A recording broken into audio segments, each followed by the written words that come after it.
Sa nakaraan nating video ay natapos tayo kung saan. Sa makapal na usok ay makikita natin si Chen-er at ang mga bare hands na nakahandusay sa sahig. At matagumpay naman na natalo ni Chen-er ang mga ito. Subalit labis naman ang pagod ni Chen-er. At saad pa nito sa kanyang isipan. Hindi nakakagulat na karamihan sa mga tao ay hindi makakalagpas sa antas na ito, nang walang mga espesyal na diskarte. Ang isa ay kailangang umasa sa malupit na puwersa upang talunin sila. At sabay inilabas nito ang isang pil upang kainin para manumbalik ang kanyang lakas.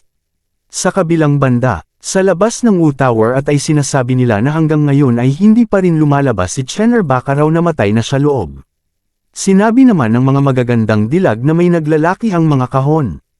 Na siya ba talaga ang Dark Horse ngayong taon, isang prinsipe mula sa ilang rehiyon ng Backwater. Ngunit sinabi naman ng isang babae wala daw siyang pakialam kung saan man siya nanggaling. Basta ang importante ay gwapo ang nagre-recap. Ngunit sa kabilang banda, nagsaad naman si Zichen. Kung nasa panganib ba si Chen-er? Subalit sinabihan naman siya ni Liu Chengfeng na magkasama silang lumaban kaya dapat alam niya ang lahat tungkol sa kanyang mga kakayahan. At naalala ni Liu Chengfeng, ang ama ni Chen-er. Ang ama ni Liu Chengfeng ay lumaki kasama ang hari ng rehiyon na ama ni Chen-er. Malakas siya, kahit na siya ay hindi kasing talino at dominanti gaya ng ika-9 na prinsipe. Tiyak na tatayo siya sa iba sa taong ito, kahit ang ikatlong palapag ay hindi siya mapipigilan. Bumalik naman tayo ng eksena, habang paakyat si Chen-er sa hagdan. At iniisip nito ang pangatlong pagsubok ay nangangailangan ng mental na tibay ng loob na nasa tier 25. Hindi nakakagulat na walang sinuman ang nakapasa nito sa daan-daang taon. Garantisadong makukuha niya ang pinakamataas na marka. Kaya marahil ay dapat niyang pigilin ang pag-advance sa ika-4 na palapag, hindi naman talaga magandang mag-stand out. Sa kanyang pag-akyat ay napansin niyang inaante siya ng dalawa, at sinabihan niya ang dalawa kung hinihintay ba siya ng mga ito. Ngunit sinabi naman ni Huang Yanchen na hindi na niya kailangang umakyat pa sa ika-4 na palapag. Saad naman ni Chen-er, ang pagpapasya na hindi sumulong at napipilitan ay dalawang magkaibang bagay. Wika din ni Huang Yanchen na sinusubukan nilang gawin kung ano ang pinakamahusay para sa kanya. Sumang-ayon naman si Duan Mo Xingling. Kung masyado siyang nag-e-excel ngayong maaga, makakaakit daw siya ng hindi gustong atensyon. Wika naman ni Chen-er na totoo yun pero hindi naman sila magkakilala. Kaya dapat may lihim silang motibo sa pagtulong sa kanya. Agad naman na sumagot si Huang Yanchen na sasabihin na niya ang totoo, kung narinig na ba niya ang 3 demonyo ng West Campus. Ngunit hindi pa niya alam ang tungkol dito. Sarkastiko naman na sinabi ni Huang Yanchen na ang ibang demonyo bukod sa kanila ay ang ni Shulu, malaki ang paghanga niya sa kanyang ninuno. At sinabi din ni Duan Mo Xingling, na kapag nalaman niyang natalo niya si Shulu, siguradong gusto siyang patayin. At biglang naisip ni Chen-er ang demon na babae ay napuno ng pawis ito, dahil nakakatakot naman daw talaga. Ngunit sinabi naman ni Chen-er, ang ilang mga kababaihan ay maaaring talagang hindi makatwiran, tulad ni Lin Ningshan, at Xiao mula sa mga nakaraang taon. At ito'y napabuntong hininga. At marihin niyang sinabi sa dalawa na, hindi na niya kailangang pumunta sa ika-4 na palapag, ngunit mayroon siyang isang kondisyon. Sa sinabi naman ni Chen-er ay bahagyang naiinis naman si Yanchen. At sinabi nito sa kanyang sarili ay sa tingin niya ito ay isang uri ng negosasyon. Nakita naman ito ni Duan Mo Xingling, at sinabihan niya ito na kalmeyan niya ang kanyang sarili at pakinggan daw nila siya. Naging seryoso naman si Duan Mo Xingling habang sinabi nito sa kanyang isipan na kaya niyang tiisin siya sa ngayon, at guluhin daw siya mamaya. Sarkastiko naman na sinabi ni Chen-er, na ang rehiyon ng Yanwo ay pinupuntirya ng rehiyon ng Sifang mula noong sila ay tumuntong sa akademya. Una ay si Meng Sheshen, pagkatapos ay ang pamilya Feng at Yao Qing, at galit din si Wu Xing sa kanya. Kung sakali lang na kapag nakatagpo siya ng panganib, ay silang dalawa ay tutulong. Sumagot naman si Yanchen kung yun lang ba ang kanyang nais. Kung sakali man na magtagpo ang kanilang landas, at sila ay hindi nila hahayaan na siya ay mapahamak at iingatan siya ng ligtas. At sinabi din ni Duan Mo Xingling na makikialam sila kung may magtangkang manggulo sa kanya sa loob ng West Campus. Sa oras na ito ay nagkasundo na sila sa kondisyon at lalabas na daw siya sa tore.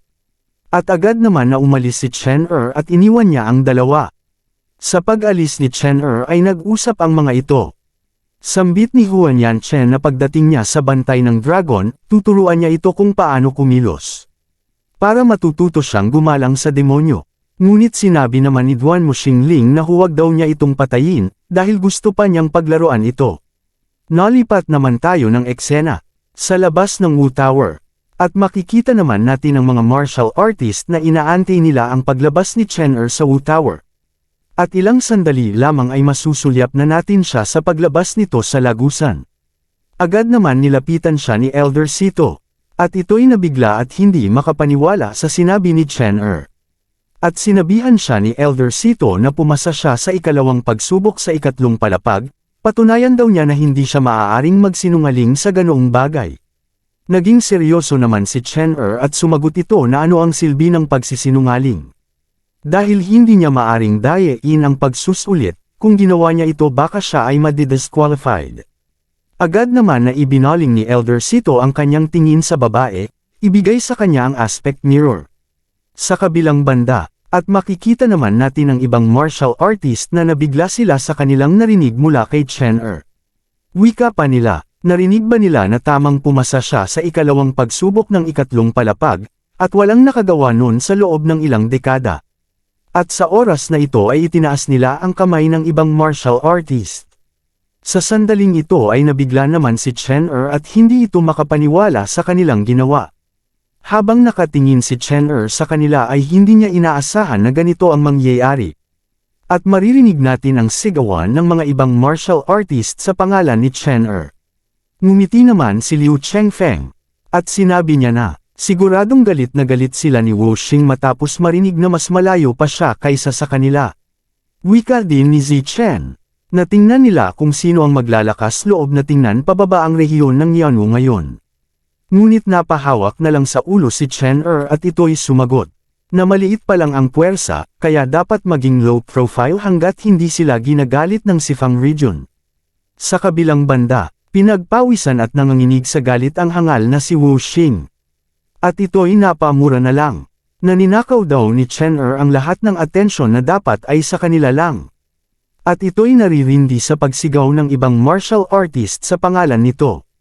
Kailangan na daw nilang mapaalis siya sa loob ng West Campus sa lalong madaling panahon. At ito'y ngumiti na mayroon siyang naisip na plano. Oras na daw para guluhin ni Jilin Feng si Chen Er. Sa kabilang banda, ipinakita naman ng babae ang lahat ng naging resulta ng pagsusulit ni Chen Er. Nalaglag naman ang panga ng dalawang elder. At sinabi nila na talagang tinalo niya ang lahat ng bronze puppet at pumasa sa ikalawang pagsubok, paano ito naging posible. At makikita naman natin na talagang nagulantang at pinagpawisan ang dalawa sa kanilang napanood. Wika pa ni Elder Exi ng Tian. Siya ay isang genius, at matagal-tagal na rin nung may nakarating ng ganun kalayo. Nagsaad naman ang isang lalaki, na ang prinsipe ng rehiyon ng Yanwu ay ang top sa klase. Nalipat naman tayo ng tagpo, at sinabihan si Chen Er na ang mga gantimpala ay nakaimbak lahat sa loob ng wiseband na ito, at ang kanyang dormitoryo ay nakasulat sa kanyang susi. At kanyang tinignan ang hawak nitong susi na isang dragon kip. Agad naman nagsalita si Liu Chengfeng na alam niya ang ito. Ngunit sinabi naman ni Zichen kung may mali ba sa dragon kip. Ipinaliwanag naman ito ni Liu Chengfeng, na ang Dragon's Keep ang may pinakamaraming spirit energy sa buong West Campus, tanging ang nangungunang estudyante ng bawat taon ang maaaring manirahan doon. Gayunpaman, nabahala naman si Liu Chengfeng na ang sabi-sabi ay sa tuwing may lalaking estudyanteng pumapasok sa Dragon's Keep. Sila ay napipilayan o nauuwi sa sirang gulay, 2 taon na ang nakararaan. May isang bagong estudyante na nagngangalang Chi Tianwei na nabalian ng mga paa sa kanyang unang gabi. Saad naman ni Zichen, na ang top class ay nabali ang kanyang mga paa, kung ang mga elders ba ay walang ginagawa tungkol dito. Wika naman ni Liu Chengfeng, paano sila, isa sa mga demonyo, inakusahan si Chi Tianwei na sumilip sa kanya sa paliguan, kaya deserve niya ang pambubugbog na natanggap niya. Ngunit sinabi naman ni Zichen, na walang paraan na gagawin iyon ni Chi Tianwei. Alam na ang 3 demonyo ay naninirahan lahat sa bantay ng dragon. Ngunit sinabi naman ni Chen Er, na ang Dragon's Keep ay parang isang dungeon kaysa isang dorm. Subalit sinabihan naman siya ni Liu Chengfeng na dapat maging maingat pa rin siya. Saad pa ni Zichen kung makakatulong ito, maaari siyang magpalipas ng gabi doon kasama siya. Sa kanyang sinabi ay labis naman na nabigla si Chen at ito'y napaisip. Subalit namula naman si Zichen at sinabihan niya si Chen kung ano ba iniisip niya, nag-aalala lang daw siya na mabugbog din siya at mabubugbog. Sarkastiko naman sumagot si Chen na hindi yun kakailanganin, hindi niya nais na putulin ito ang kanyang ulo sa kalagitnaan ng gabi at ibenta ito sa black market. Sa tinura naman ni Chen ay labis na naiinis si Zichen. Ngunit natuwa naman si Liu Chengfeng. Bakit daw itong tatanggihan, at sinabi pa nito kay Chen na halatang bilib siya sa kanya dagdag pa. Sa mga gabing magkasama silang dalawa sa kagubatan dati, sigurado siyang magiging kalugod-lugod ang kanilang pamilya kapag umuwi silang dalawa kasama ang kanilang anak. Ngunit bago man matapos ni Liu Chengfeng ang kanyang sinasabi ay isang paa ang dumampin sa kanyang mukha. Hindi nito namalayan na sinipa na pala siya ni Zichen ng malakas. Sa lakas nito ay tumilapon ito. Wika naman ni Zichen, na magsalita pa ito ng mga kalokohan at puputulan niya ang dila nito. At kung umabot ka na dito ay siguradong nakapag-subscribe ka na sa ating channel bilang pagsuporta nyo sa akin at pakipindot na rin ang like at kung gusto mong magbigay ng solidong suporta kay Idol ay pakipindot na rin ang super thanks dyan sa ibaba. Subalit labis naman ang pagkabigla ni Chen dahil hindi siya nagbibiro. Ngunit sinabi naman ni Zichen na tapos na siyang mag-alala kay Chen at bantayan lang nito ang kanyang likod dahil sa susunod siya na ang papatay sa kanya. At makikita naman natin ang reaksyon ni Chen at ito'y pinagpawisan sa kanyang narinig. Sa pagtalikod ni Zichen, at sinabi nito sa kanyang isipan, na nakakapagtaka bakit gusto pa daw niya itong tulungan ang lalaking ito. At bakit hindi niya madala ang kanyang sarili na patayin siya kahit isa siyang asasin. At nagpaalam naman si Liu Chengfeng kahit na ito'y nabogbog at nakahandusay sa sahig. Sa oras na ito ay nakarating na si Chen sa kanyang pupuntahan. Ngunit nakita naman siya ng dalawang babae na may naglalakihang mga kahon. At sinabi nila na andito na ang bagong dating na si Chen gaano katagal na mananatili siya dito bago siya maboot out, dahil kapag oras nang pumasok siya sa loob ay tiyak na mapait ang kanyang sasapitin. Ang mas talented ay sinusuot ang kanilang kapalaran, sayang ang magandang mukha. Sa pagpasok naman ni Chen sa loob, nararamdaman siya ang kasaganaan ng enerhiya ng espiritu, ito ay dapat na mas mahusay na i-cultivate dito. At may mga ingay sa loob kung may unang nakarating ba dito bago siya dumating. At ilang sandali lamang ay nanlaki na lang ang mata ni Chen dahil sa kanyang nakita. At nakita nito ang isang babae na naliligo sa pool na walang damit. At nakita nito sa kanyang harapan ang langit, sana all. Namula si Chen dahil sa kanyang nakita at sa kagandahan nito. Sa oras na ito ay tumulo ang dugo sa kanyang ilong. At agad nitong naisip ang sinabi ni Liu Chengfeng. Pareho sila ng taktika nito, kapag nahuli siya ay mabubagbag at mabali ang kanyang binti. Ngunit ito ay magiging katumbas ng halaga, hindi siya makapaniwala na ang demonyo ay ganap na nakahubad upang akitin siya. At kailangan niyang makaalis dito. Napalingon naman si Huang Yanchen dahil naramdaman nito na may ibang tao ang nakapasok.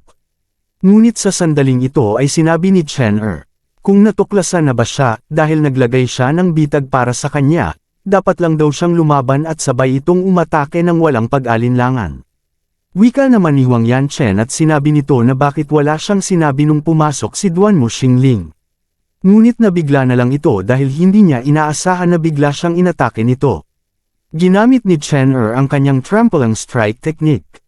At matagumpay naman niya itong tinamaan na sanhi ng pagtalsik nito. Napasigaw na lang si Huang Yanchen sa kanyang natamong pinsala at malakas pa itong tumama sa bato at ito'y napasukan ng dugo. Saad naman ni Chen na napakalambot, ibig sabihin daw niya ay hindi siya makapaniwala na natamaan niya ito ng napakadali ang demonyo. Wika naman ni Huang Yanchen na ang gagaw daw niya paano siya nakapasok sa kanyang kwarto. At sumagot naman si Chen na maaari siyang maging makulimlim ngunit hindi siya isang taong madaling sipain, lalo't ang isang tao ay walang ginagawang mali. At dagdag pa nito sa kanyang isipan, na siya ay tila malubhang nasugatan, kung sila ay nagplano na tambangan siya. Paano siya hindi mag-iingat, ito ba ay isang uri ng hindi pagkakaunawaan?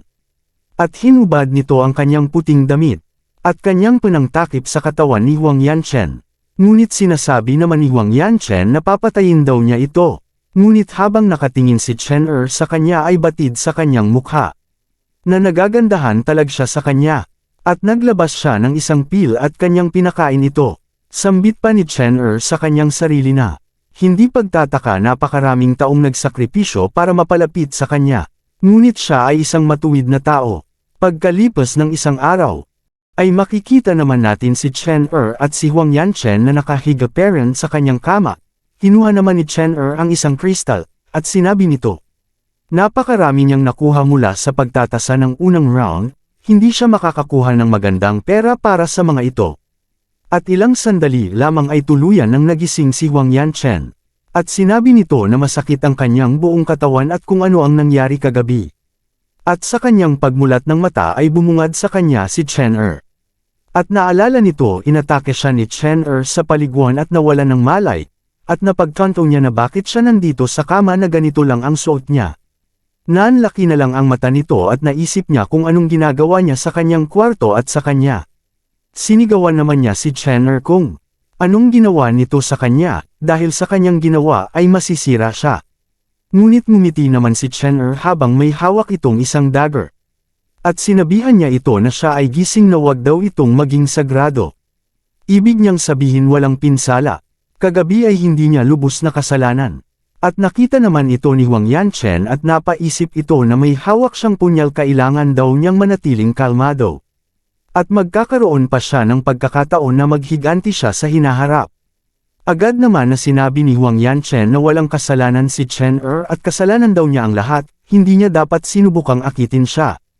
At sinabihan niya ito kung ano ang kanyang gusto. Napaisip naman si Chen na tama ang kanyang hinala, kaya naglalagay talaga siya ng bitag, at nagpasalamat siya dahil inunahan na niya itong gumawa ng aksyon. Agad naman na tumayo si Chen at sinabihan niya ito na hanggat napagtanto niya ang kanyang pagkakamali, ingatan nito ang kanyang sarili, babalik na siya at magkikita ulit sila mamayang gabi. Ngunit iniisip naman ni Huang Yanchen kung anong binabalak niya. Habang naglalakad si Chen ay nakasalubong niya si Duan Mo Xingling. At nagsalita naman ito na siya ay kinamusta kung ayos lang ba siya. Sumagot naman si Chen kung ano ang ibig niyang sabihin kung ano ang dapat mangyari sa kanya. Ngumiti naman si Duan Mo Xingling. At marihin nitong sinabi na, wala naman at siya ay naghuhula lang. At iniisip nito na, hindi nagawa ni Yanchen na patayin siya. Ngunit wika naman ni Chen na nagkaroon ng hindi pagkakaunawaan sa pagitan nila ni Miss Huang Yanchen kagabi. Grabe ang natamong niyang pinsala, dapat puntahan daw niya ito. Subalit labis naman ang pagkabigla ni Duan Mo Xingling at ito'y pinagpawisan. Nasaktan siya nito, hindi ba dapat baliktad? Sa oras na ito ay iniisip ni Chen na ibibigay niya lang ang Spirit Crystal kay Zhe Chen ngayon, at babalik din siya agad sa Dragon's Keep. Ngunit habang naglalakad si Chen ay bigla siyang inatake, at hindi niya alintana na may mabilis na bumulusok na isang spear sa kanyang likuran.